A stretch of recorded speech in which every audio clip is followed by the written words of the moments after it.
नमस्कार दोस्तों जैसा कि आप सब जानते होंगे, पोलैंड यूरोप के अंदर एक इंपॉर्टेंट कंट्री और एरिया वाइज भी अगर आप देखोगे तो बाकी देशों के मुकाबले अच्छा खासा बड़ा है और इसकी जो कैपिटल है वो आप देख सकते हैं वार्सो। लेकिन कल से आप लगातार भारत और पोलैंड के बीच में कुछ इश्यूज सुन रहे होंगे कि हमारे जो फॉरेन मिनिस्टर हैं एस जयशंकर साहब, उन्होंने जो पोलैंड के डिप्टी प्राइम मिनिस्टर हैं जो भारत के दौरे पर हैं उनको बहुत ही ब्लंटली कुछ कहा है। ये आप देख सकते हो खबर, diplomatic spat between India and Pakistan as foreign ministers over Pakistan and Russia. और यहां पर आप देख सकते हो कुछ खबरें भी आ रही थी कि जो पॉलिश मिनिस्टर हैं walks away after NDTV question on Pakistan cross border terrorism. तो ये हो क्या रहा है, मतलब अचानक से भारत और पोलैंड के बीच में क्या इशू सामने आ गया। यहां पर पोलैंड के जो डिप्टी प्राइम मिनिस्टर हैं, पिछले साल जब वो पाकिस्तान गए थे तो क्या ज्वाइंट स्टेटमेंट जारी किया गया, वो सब कुछ मैं आपको डिटेल से बताऊंगा। चलिए आगे बढ़ते हैं, लेकिन उससे पहले आप सबको बता दूं, आप में से जो भी लोग यूपीएससी की तैयारी कर रहे हैं, चाहे 2027 हो या फिर 2028 का प्रिपरेशन, अलग अलग बैचेस अवेलेबल हैं जिसके अंदर आपको कंप्लीट प्रिपरेशन जो है प्रीलिम्स मेंस इंटरव्यू की कराई जाती है। और आपको यूज करना है ये कोड अंकित लाइव मैक्सिमम डिस्काउंट के लिए, और ये फोन नंबर दिया है। अगर आपको कोई भी डाउट है, प्रॉब्लम है, इस पर कॉल कर सकते हैं, मेरी टीम आपको अच्छे से गाइड कर देगी। चलिए शुरुआत करते हैं। सबसे पहले देखते हैं कि एग्जैक्टली हुआ क्या है। देखिए, भारत के जो एक्सटर्नल अफेयर मिनिस्टर हैं एस जयशंकर, उनकी मुलाकात हुई पोलैंड के फॉरेन मिनिस्टर जो कि डिप्टी प्राइम मिनिस्टर भी हैं, वो नई दिल्ली आए हुए थे और इनका नाम है राडोस्लाव सिकोर्स्की। तो यहां पर जो मीटिंग हो रही थी उसमें एस जयशंकर साहब ने बहुत ही अनयूजुअली ब्लंट और पब्लिक स्टेटमेंट जारी कर दिया, जो कि नॉर्मली आपको बायलैटरल डिप्लोमैटिक जब बातचीत होती है वो देखने को नहीं मिलता। और देखिए एस जयशंकर साहब ने क्या कहा, Poland should display zero tolerance for terrorism, मतलब टेररिज्म के खिलाफ जीरो टॉलरेंस दिखाना चाहिए पोलैंड को, and should not help fuel terrorist infrastructure in India's neighbourhood. तो ये कह के उन्होंने साफ साफ इशारा कर दिया कि पोलैंड एक प्रकार से किस तरह पाकिस्तान की मदद कर रहा है। ऑल्दो ये डिप्लोमेटिकली फ्रेज्ड स्टेटमेंट है, लेकिन ये क्लियरली पाकिस्तान के ऊपर डायरेक्टेड था और किसी भी और देश के लिए जो पाकिस्तान के साथ संबंध रखना चाहता है विदाउट एक्नॉलेजिंग कि किस तरह से वहां पे जो टेररिज्म है वो फैलता है। और देखिए, ये सिर्फ भारत की बात नहीं है, ये पूरे दुनिया के लिए प्रॉब्लम की बात है कि पाकिस्तान से जिस तरह से टेररिज्म ओरिजिनेट होता है। अच्छा देखिए, जब भारत का ये स्टेटमेंट है ना, क्रॉस बॉर्डर टेररिज्म, इसका सिंपल अर्थ यही है कि जो टेररिस्ट हैं वो प्लानिंग करते हैं, फाइनेंसिंग होता है, ट्रेनिंग मिलती है, सपोर्ट मिलता है आउटसाइड इंडिया, मतलब पाकिस्तान की तरफ इशारा है। एंड मोस्टली ये पाकिस्तान से ही ओरिजिनेट होता है। एंड स्पेशली अगर आप देखोगे तो जम्मू कश्मीर जैसे राज्यों को, एरिया को टारगेट किया जाता है और फिर बाकी के भी इंडियन सिटीज को भी यहां पर टारगेट करने की कोशिश की जाती है। और भारत ने कंसिस्टेंटली पाकिस्तान के ऊपर यही आरोप लगाया है कि उनकी जो स्टेट इंस्टीट्यूशंस हैं वो इसके अंदर लिप्त हैं। वहां की सरकार हो, आर्मी हो, आईएसआई हो, वो इसके अंदर पूरी तरह से इन्वॉल्व हैं। और किस तरह से जो टेररिस्ट ग्रुप्स हैं पाकिस्तान में उनको पनाह मिलती है, लॉजिस्टिक्स और ट्रेनिंग प्रोवाइड किए जाते हैं, जो आइडियोलॉजिकल सपोर्ट हो गया, फाइनेंशियल इकोसिस्टम हो गया टेररिज्म के लिए, वो पाकिस्तान प्रोवाइड करता है। तो ये जो पोजीशन है, ये कोई ऐसा नहीं है कि भारत ने अचानक से बोल दिया, लेकिन भारत की जो फॉरेन और सिक्योरिटी पॉलिसी है उसका एक सेंट्रल पिलर आपको ये पर्टिकुलर स्टेटमेंट देखने को मिलेगा। अच्छा, पोलैंड को ही सिग्नल आउट क्यों किया गया? सबसे पहले तो आपके मन में यही आएगा कि पोलैंड के साथ क्या इशू आ गया। देखो क्या है ना कि 2025 में, पिछले साल की बात है, यही पोलैंड के जो फॉरेन मिनिस्टर सिकोर्स्की, जो कि डिप्टी प्राइम मिनिस्टर भी हैं, वो पाकिस्तान विजिट किए थे। मैं आपको दिखाता हूं यहां पर एग्जैक्टली अगर आप देखोगे तो 23 और 24 अक्टूबर को वो पाकिस्तान विजिट किए थे। और ऑब्वियस सी बात है, जब आप जाते हो तो यहां पर एक ज्वाइंट स्टेटमेंट जारी होता है। जैसे वो भारत आए हैं तो भारत के साथ भी एक ज्वाइंट स्टेटमेंट जारी होगा। तो सेम उसी प्रकार से पाकिस्तान और पोलैंड के द्वारा भी एक ज्वाइंट स्टेटमेंट जारी किया गया था पिछले साल अक्टूबर में, और यहां पर कश्मीर का रेफरेंस दिया गया था, कश्मीर डिस्प्यूट को लेकर कुछ कहा गया था। तो इस स्टेटमेंट में एक्सप्लिसिटली मेंशन किया गया था कि जो जम्मू कश्मीर में सिचुएशन है वो कंसर्निंग है, आप सोचिए। और इसके अलावा यहां पर कश्मीर का जो सिचुएशन है उसको डिस्प्यूट बताया गया, and that should be addressed peacefully. Obvious सी बात है, अगर इस तरह का स्टेटमेंट जारी होगा तो भारत को ये बिल्कुल पसंद नहीं आएगा। तो ये जो लैंग्वेज है, ये कहीं ना कहीं पाकिस्तान के द्वारा जो फ्रेम की जाती है उसकी बात पोलैंड बोल रहा था, जिसको भारत ने उसी समय भी यहां पर अपोज किया था। और इसी की वजह से क्या है कि भारत का हमेशा से ये कंसिस्टेंट रहा है कि ये इंटरनल इशू है क्योंकि शिमला एग्रीमेंट में ये साफ साफ हो गया था कि जम्मू कश्मीर को लेकर कुछ भी चर्चा होगी तो वो इंटरनली मतलब बायलैटरल तरीके से ही चर्चा होगी, किसी भी थर्ड पार्टी को इंटरटेन नहीं किया जाएगा। लेकिन उसके बावजूद भी अगर आप देखोगे जो पोलैंड और पाकिस्तान ने ज्वाइंट स्टेटमेंट जारी किया उसमें रिजोल्यूशन की बात कही गई। उसमें कहा गया कि जो इंटरनेशनल लॉ है और जो यूएन चार्टर है उसके हिसाब से चीजें होनी चाहिए।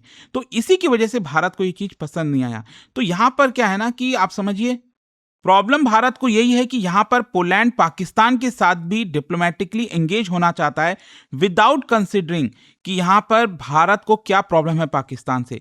पाकिस्तान का जो टेरर रिकॉर्ड है उसको ये लोग क्या करते हैं, सेपरेट रख देते हैं और अपना जो ट्रेड है बाकी की चीजें हैं वो यहां पर करना चाहते हैं। तो भारत के पर्सपेक्टिव से अगर आप देखोगे कोई भी डिस्कशन कश्मीर पर जब होता है विदाउट एक्नॉलेजिंग टेररिज्म, ये कहीं ना कहीं पाकिस्तान का जो नैरेटिव है उसको वैलिडेट करने की कोशिश करता है। और जो यूरोपियन कंट्रीज हैं वो यहां पर जो डिप्लोमेसी है, बायलैटरल डिप्लोमेसी, उसको टेररिज्म अपीजमेंट से थोड़ा सा सेपरेट कर देते हैं। तो इसी की वजह से भारत के लिए जरूरी था कि हम यहां पर ब्लंटली पोलैंड को यह बात बताएं। और एस जयशंकर साहब का जो रिमार्क है उसमें आपको डिप्लोमेटिक करेक्शन, स्ट्रैटेजिक वार्निंग, एक सिग्नल जो होता है ना किसी भी यूरोपियन कंट्री को, वो देने की कोशिश की गई है। अच्छा, ये जो स्टेटमेंट है वो डिप्लोमेटिक है लेकिन शार्प भी है, क्योंकि यहां पर एस जयशंकर साहब ने किसी का नाम नहीं लिया, पाकिस्तान का नाम नहीं लिया, लेकिन ये कह दिया do not help fuel terrorist infrastructure. तो ये डिप्लोमेसी में बहुत ही क्लासिक स्ट्रैटेजी आपको देखने को मिलेगी जहां पर पब्लिक नेमिंग को अवॉइड किया जाता है, लेकिन हाँ ये इशारे की तरह साफ साफ बता दिया जाता है कि हम किस देश की यहां पर बात कर रहे हैं। और ये मैटर इसीलिए करता है क्योंकि भारत जो है वो बार बार इस चीज को कहता है that terrorism is not just a Pakistan problem. देखो एस जयशंकर साहब ने एक बहुत ही फेमस एक चीज कहा था ना एक बार कि यूरोप को ऐसा लगता है कि उसकी जो प्रॉब्लम है वो पूरे दुनिया की प्रॉब्लम है, लेकिन बाकी लोगों की प्रॉब्लम वो यूरोप की प्रॉब्लम नहीं है। कुछ उसी लैंग्वेज में यहाँ पर एस जयशंकर साहब ने बताने की कोशिश की और इसका सिग्निफिकेंस भी मैं आपको बताता हूँ।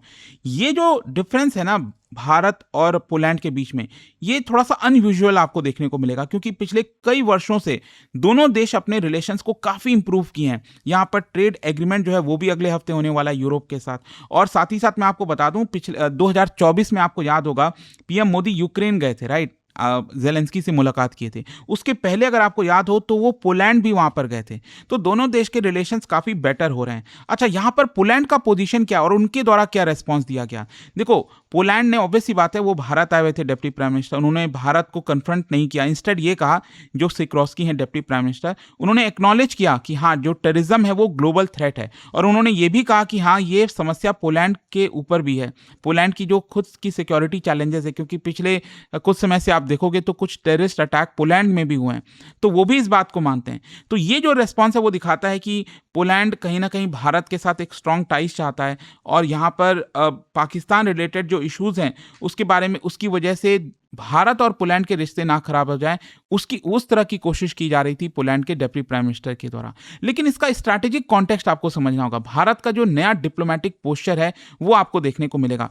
पहले क्या हम थोड़ा सा क्वाइट डिप्लोमेसी करते थे, अब क्या है कि हम एक नॉर्म सेट कर रहे हैं, रूल सेट कर रहे हैं कि डिप्लोमेसी में ये रेड लाइन है, इसको आप नहीं क्रॉस कर सकते। तो इसमें यहाँ पर यही है कि बार बार इस चीज को बताया जाता है, चाहे कोई भी फोरम हो।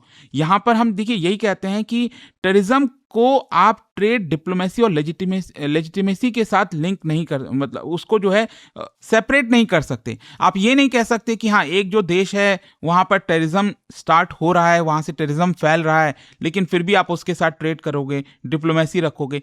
ये कहीं ना कहीं क्लैरिटी होनी चाहिए। और इस चीज को, ये जो स्टैंड है भारत का, इसको हमने यूनाइटेड नेशंस हो, G20 हो, SCO हो, हर एक फोरम पर उठाने की कोशिश की है। अच्छा, यहां पर स्पेशली आप समझिए यूरोप जो है, भारत यूरोप को अक्सर यहां पर डायरेक्टली नेम करता है। यूरोप ट्रेडिशनली अगर आप देखोगे तो वो टेररिज्म को कंडेम करने से बचता है। अक्सर आप देखिए चाहे यूरोप के कोई भी देश हो, यहां पर वो पाकिस्तान के साथ कुछ ना कुछ एंगेजमेंट रखेगा, ह्यूमैनिटेरियन रीजंस का हवाला देगा और पाकिस्तान को डायरेक्टली नेम नहीं करता है। लेकिन अब भारत का देखिए साफ साफ कहना है यहां पर कि ये इस तरह से चलेगा नहीं कि आप यहां पर पाकिस्तान के साथ अलग तरह का रखो रिलेशन, भारत के साथ अलग तरह का रखो और टेररिज्म को इग्नोर कर दो। ऐसे नहीं हो सकता।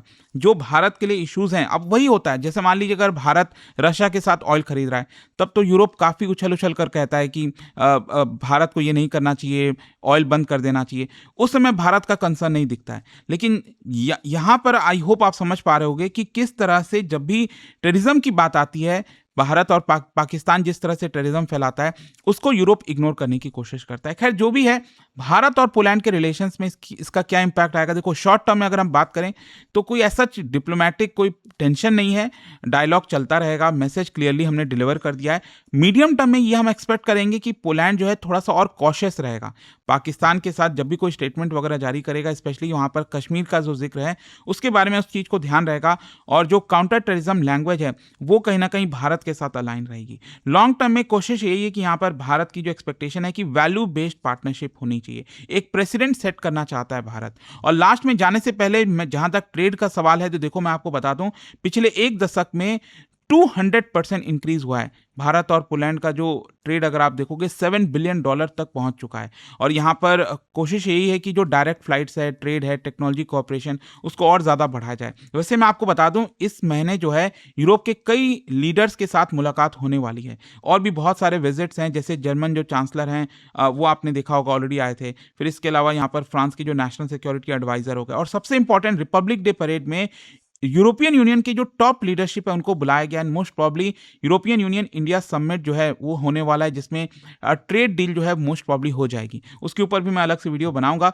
खैर जो भी है, आई होप कि इस वीडियो के थ्रू जो पोलैंड और भारत में इशूज चल रहे थे वो आपको समझ में आए होंगे। और जाने से पहले एक इंटरेस्टिंग क्वेश्चन, क्या बता सकते हो पोलैंड का जो नदन वाला पार्ट है, नदन साइड में, वहां पर कौन सा फिजियोग्राफिक फीचर डोमिनेट करता है? इन चारों में से आपको बताना है। और इसका जो राइट आंसर है आप सब जानते हैं, मेरे इंस्टाग्राम पर तो मिलेगा ही, वहां पर अगर आप नहीं हो कोई बात नहीं, टेलीग्राम से ले सकते हैं इसका सही उत्तर। और दोस्तों जैसा मैंने आपको बताया, अगर आप यूपीएससी की तैयारी कर रहे हैं, कोई भी बैच चाहते हैं, आपको बस यूज करना है ये कोड अंकित लाइव मैक्सिमम डिस्काउंट के लिए। जैसे प्रीलिम्स, मेंस, इंटरव्यू, ये सब कुछ की कंप्लीट प्रिपरेशन कराई जाती है। अगर आपको बैच से रिलेटेड कोई भी डाउट है, प्रॉब्लम है, इस फोन नंबर पर कॉल कर सकते हैं, मेरी टीम आपको अच्छे से गाइड कर देगी।